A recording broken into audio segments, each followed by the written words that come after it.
como está o seu casamento. Eu vou falar hoje para que serve nossa viagem conjugal. Para que serve a nossa viagem conjugal? Vamos ler, pode tirar daqui desse telão para a imagem ficar melhor na gravação, tá bom? Então o Senhor Deus declarou: não é bom que o homem esteja só, farei para ele alguém que o auxilie e lhe corresponda. Então o Senhor Deus declarou: não é bom que o homem esteja só. Não é bom fazer esta viagem conjugal sozinho.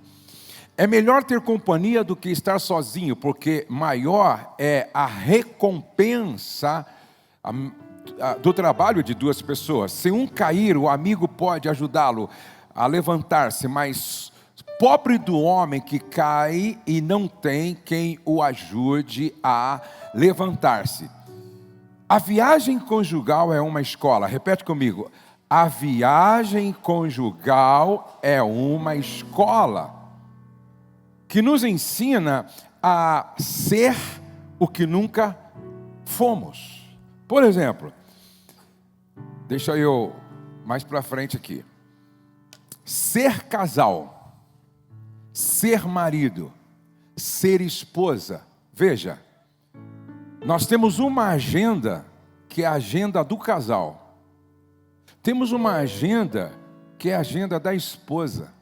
Temos uma agenda que é a agenda do marido. E aí, a gente tem uma quarta agenda, que é a agenda dos pais. Então, olha, agenda do casal, agenda do marido, a agenda da esposa, a agenda dos pais. São 4 agendas para serem gerenciadas, administradas. E quem nunca foi, precisa aprender a ser. Eu nunca tinha sido marido, minha esposa nunca tinha sido esposa. Eu nunca tinha sido pai, nós nunca tínhamos sido casal. Por isso que é a escola da humildade. É preciso ter humildade para aprender a ser o que você nunca foi. Mas ser mãe, ser sogro, ser sogra, ser avô, ser avó. Por isso que esta viagem conjugal, ela é uma escola. Mas esta viagem conjugal também serve para revelar. Até porque, gente, no namoro a gente esconde muita coisa. No namoro a gente esconde o hálito. Ninguém vai se encontrar com a namorada sem escovar o dente, sem chupar uma balinha. No namoro a gente esconde o chulé. No namoro a gente esconde o ronco, não é? Não fala para ela que eu ronco. No namoro, a gente esconde nossas imperfeições, nós escondemos os nossos vícios, nós escondemos nossas manias negativas. No namoro, alguém disse que namoro é que nem fotografia de alguns hotéis no site, na internet. Você olha a foto, parece ser maravilhoso. Quando você chega lá, só Jesus na causa. Então, é no casamento que a gente revela. E revela o quê? Primeiro, a nossa incompetência em algumas áreas. O casamento serve para revelar a nossa incompetência em algumas áreas. Vamos ver. O mesmo vale para vocês, maridos. Sejam bons maridos, cada um para a sua esposa. Não deixe de honrá-las, nem de alegrar com elas. Sendo mulheres, elas não têm alguns dos privilégios de vocês, mas na nova vida, sobre a graça de Deus, vocês são iguais. Portanto, tratem a esposa iguais a vocês, para que suas orações não sejam daquelas que nem passam do teto. Incompetência na comunicação. Vocês sabiam que uma das maiores dificuldades dos casais no casamento é a falta de competência no diálogo. O diálogo envolve pelo menos 4 coisas. Falar, ouvir, compreender e responder. Repete comigo. Falar, ouvir, compreender e responder. Aonde é que nós erramos no ouvir? Quantos ouvidos Deus te deu? 2. Quantas bocas? Por quê? Você já ouviu sobre aquela regra do 80-20? Nós precisamos ouvir 80% e falar 20%. E dos 20% que a gente fala, deveríamos ocupar boa parte para fazer perguntas inteligentes. Agora, infelizmente, nós não sabemos ouvir. Quando é que a Rose sabe que eu estou ouvindo de verdade ela? Quando é que eu sei que a Rose está me ouvindo de verdade? Quando eu sou capaz de repetir o que ela disse, sem parafrasear. Suponhamos, ela diz assim: Jô, lá na praça do Lava-Pés, quando eu entrei à direita, um motoqueiro passou na minha frente, na contramão, e quase que eu o atropelo. Se eu não brecasse, 2 minutos depois, eu disse: sério? Você vinha na praça do Lava-Pés? Quando você entrou à direita, um motoqueiro passou na contramão na sua frente, e se você não breca, você iria atropelá-lo, provocando até a sua morte de repente. Eu parafraseei, sim ou não? Sim ou não? Não. Eu disse exatamente o que ela disse. Agora, quando é que se ouve bem? Escute isso. Quando você está em um estado permanente presente. Repete comigo. Estado permanente presente. O grande problema é que eu estou muitas vezes presente fisicamente, mas ausente emocionalmente. Eu não posso ouvir sem estar presente, física e emocionalmente.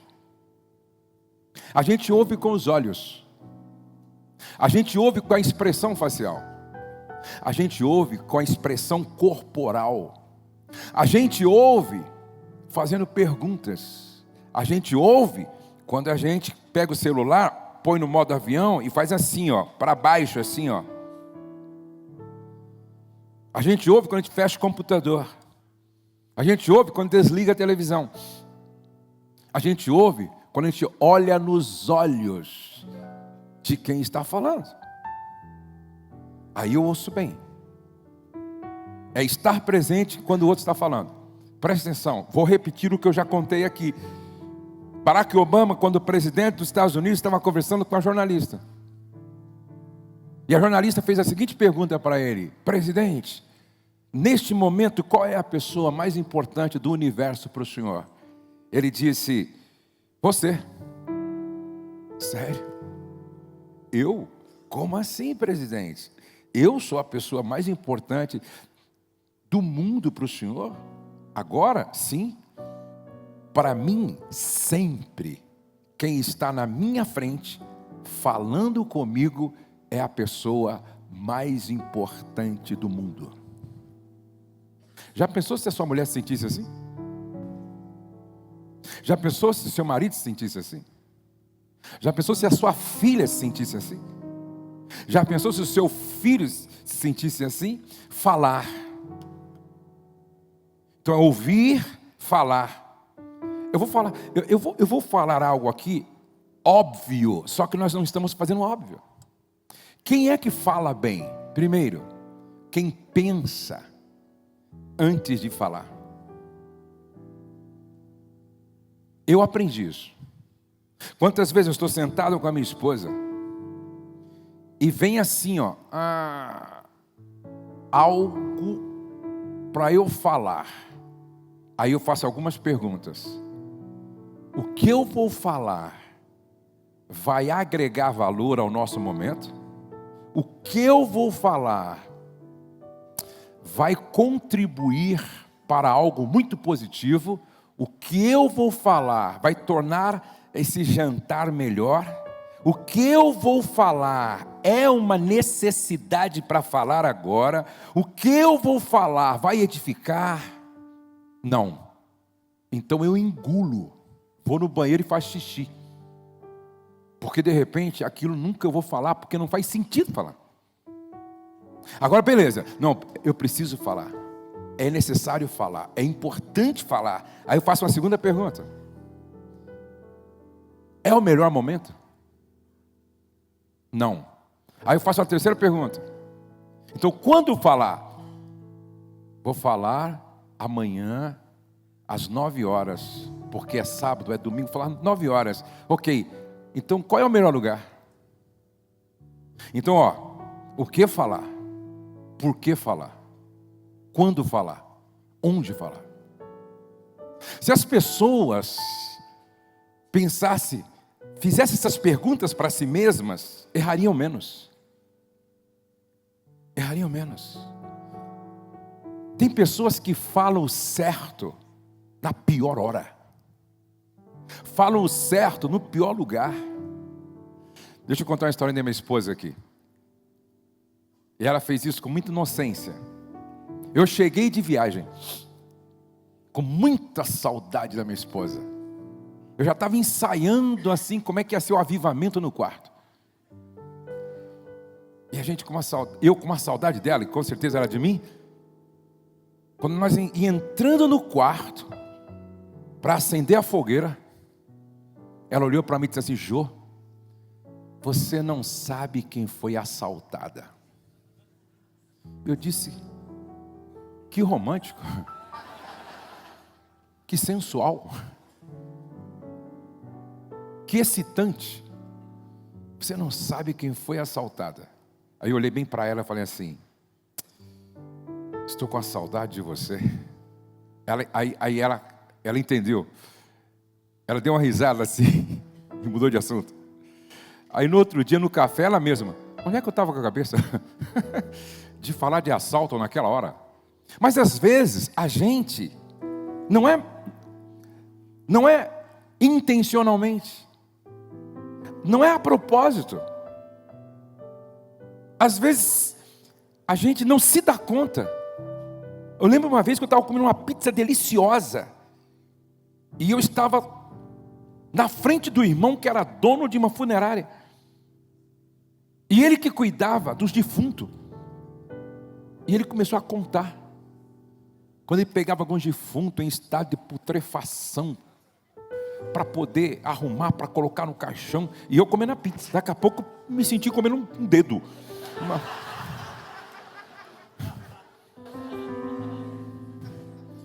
Eu falei: irmão, vamos mudar de assunto, porque eu não estou conseguindo comer essa pizza aqui, irmão. Com tanto morto na minha frente assim. Você percebe? E às vezes acontece em casa. Um almoço delicioso, alguém levanta uma questão que não é a hora. Um amigo disse que preparou tudo em casa. Um amigo falou assim: Josué, eu preparei tudo, a champanhe, frios, eu montei o cenário romântico, música e tal.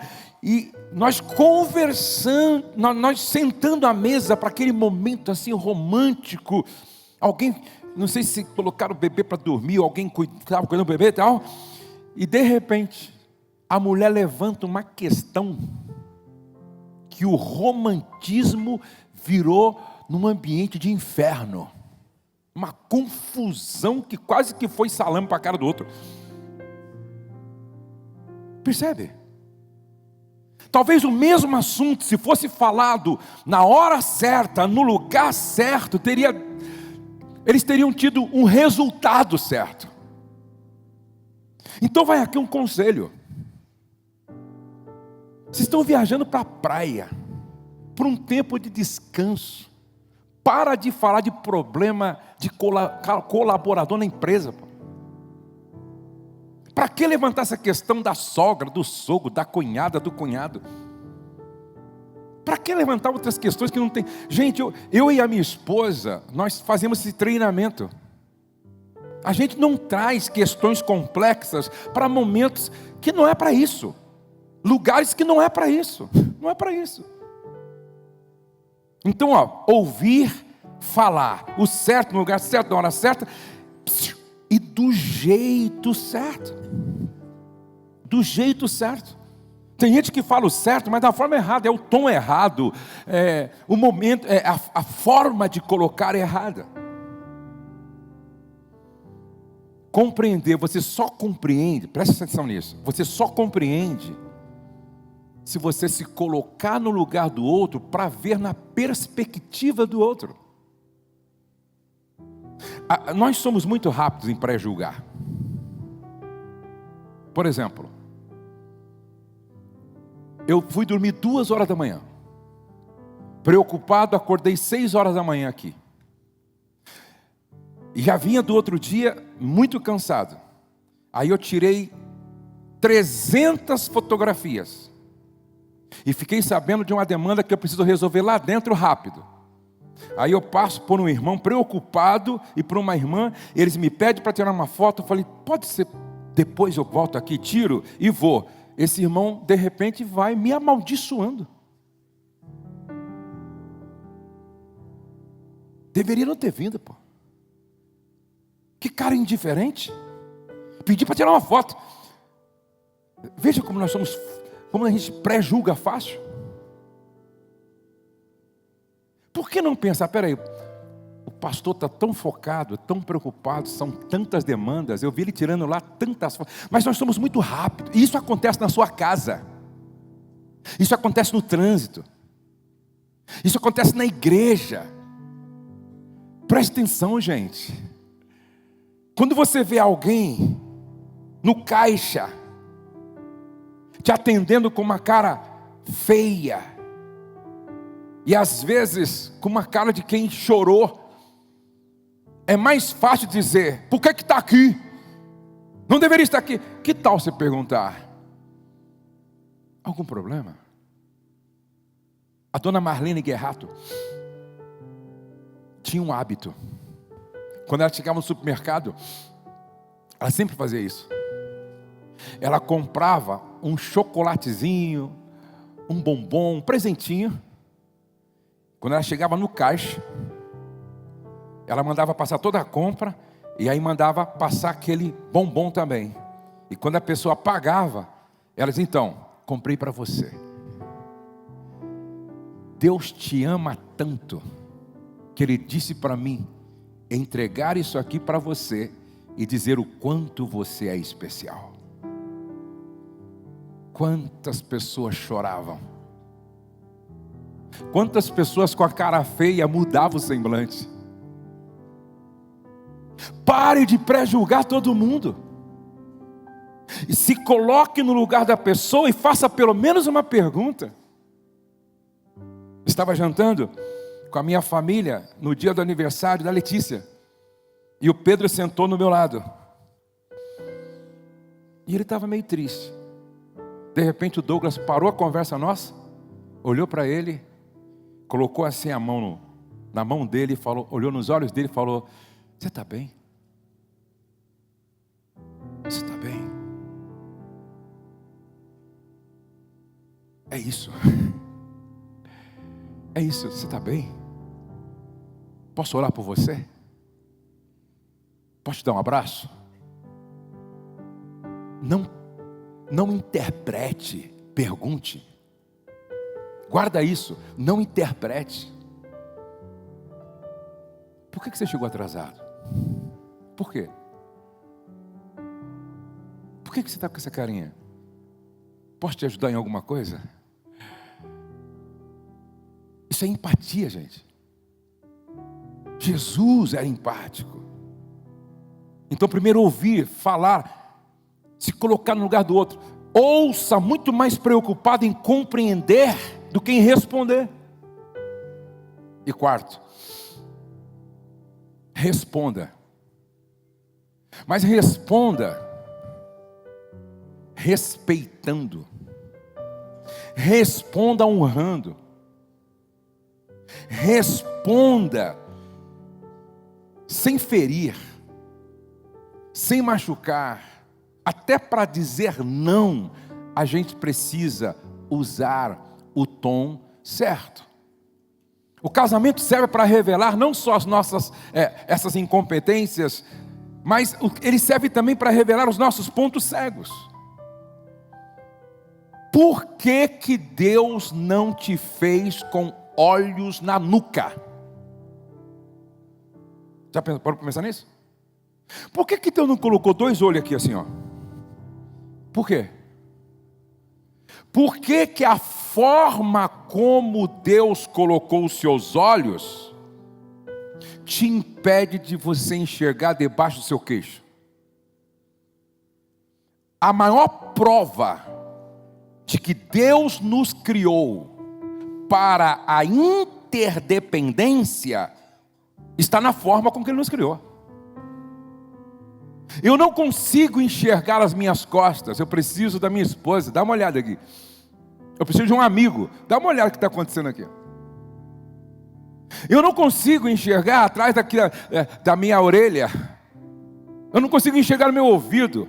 Eu preciso do outro, não tem jeito. Nós temos, deixa eu ver se eu coloquei aqui. Olha lá, o eu secreto e o cego. O que é o eu secreto?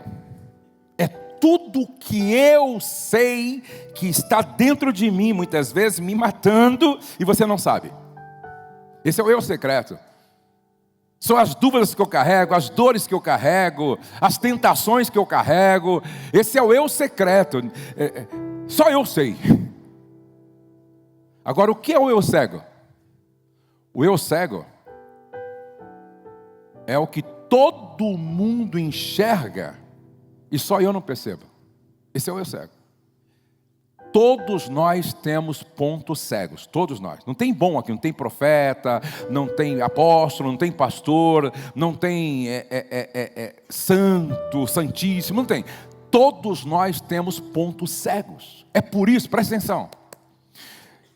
Lá no jardim do Éden tinha espelho, como você tem em casa. Lá em casa eu tenho um espelho grande assim, ó, no quarto. Lá no jardim do Éden tinha espelho, sim ou não? Sim ou não? Tinha.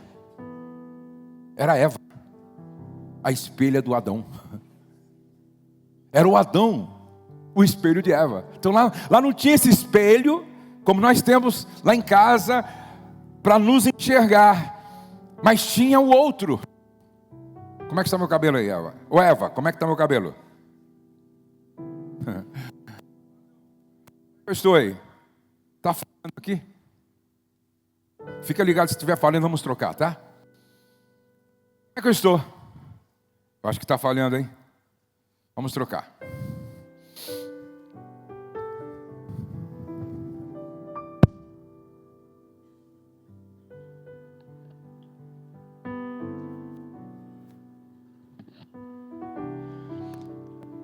Presta atenção. Eu sempre conto uma história, vou repetir aqui. Diz que a repetição gera o hábito, né? Diz que 3 homens foram no restaurante. E um usava um bigode e estava gripado. Os 2 chegaram no restaurante, sentaram, os 3 chegaram, sentaram, e as esposas foram no banheiro. Geralmente a mulher não vai no banheiro sozinha. Já viu como que são as mulheres? Vamos no banheiro comigo, vamos no banheiro comigo, vamos no banheiro comigo. Você vê homem fazendo isso, fica esperto, irmão, porque não é comum, né? Você nunca viu homem falar assim, vamos no banheiro comigo? Ô Marcão, vamos no banheiro comigo? Ô Milton, vamos no banheiro. Estranho. Agora a mulher é normal, parece que uma vai dar força para outra. Foram para o banheiro, e os 3 ficaram batendo papo e contando história. De repente o gripado, com o bigode, dá uma tossida. E saiu uma meleca. Ficou bem dourado no bigode assim. E os 2 gozador não falou. E esse melecado, ele contava uma piada. O pessoal dava risada, não da piada, da meleca dele. Estava muito engraçado assim. Aquela meracona, né? Pior, ele estava comendo uma salada, aí ficou uma salada presa no dente, um dente verde. Aí que os caras riam mesmo. Quando a esposa chegou do banheiro, olhou para ele e falou: meu amor, que isso? E ele meio, daquele jeitão assim, isso o quê? Aí ela cochichou no ouvido dele: você está com uma meleca, não põe a mão, você está com a meleca no bigode. Aí mulher tem tudo na bolsa, né? Gente, eu fico impressionado como eu estava em Paris, jantando com um grupo de irmãos, e eu disse: eles não usam palito de dente aqui. Uma irmã falou: não, eu tenho, pastor. Ela abriu a bolsa. Só sei que eu estava em outro lugar, eu falei: eu preciso de uma tesoura. Ela falou: tem, pastor. Só sei que nós estávamos em outro lugar, uma irmã precisou de uma chavezinha de fenda, alguma coisa assim. Falou: tem aqui, irmã, estou aqui, eu tenho aqui. A irmã tinha tudo aquela bolsa. A mulher consegue perder o celular tocando dentro da bolsa. Eu vi isso, irmão, eu vi. Eu estava no shopping com umas irmãs, aí daqui a pouco uma: me ajuda aqui, está tocando, parou de tocar, não achou o celular. Impressionante. Aí a irmã abriu aquela bolsa, tirou lá um lenço de papel e... Agora sim. Aí ela cochichou: vai no banheiro, porque você está com um alface no dente. O que aquele irmão estava precisando? Da esposa que fosse o seu espelho. Aí você diz assim: ô Josué, que história nojenta. O que isso tem a ver comigo? Tudo. A pergunta é: qual é a meleca no seu caráter que todo mundo vê e só você não enxerga?